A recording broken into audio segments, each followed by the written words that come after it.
Do you own a phone? Yeah, I'm not asking you if you own a phone. That was asked of me not too long ago, dealing with lyrics, which is part of my Act 3. I haven't talked about it much, but I am going to start getting into it a little bit more deeply about what I'm doing and how I'm doing it, why I'm doing it. But I was with a producer and a young artist who was an American Idol finalist, writing with them. And he said, normally we get material from the people we're going to write with. He said, we didn't get anything from you. I said, gosh, I'm sorry. He goes, well, he said, do you own a phone? Yeah. Do I own a phone? I said, you know what I do? I said, but it's rotary. And he was so mortified. He goes, no, he said, I didn't mean it like that. I said, yeah, you did. I said, that's okay. Okay.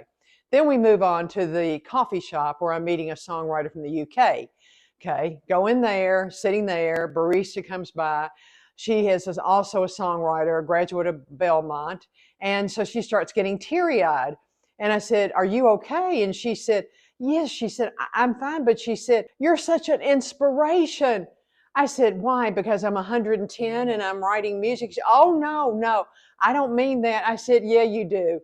And then the other time, going up to the producer's house, looking at his front porch, he looked at Rodney, he looked at me. He said, I got rails. Front porch had no rails. Steps were like 2 feet high. So we ran around to the back and went into his playroom garage where he had a railing that I could hold on to and swing from to get into the house. I know, why in the world? You know what? I saw a t-shirt on Facebook because it said, when God created me, he sat back and he laughed and he said, this is going to be fun.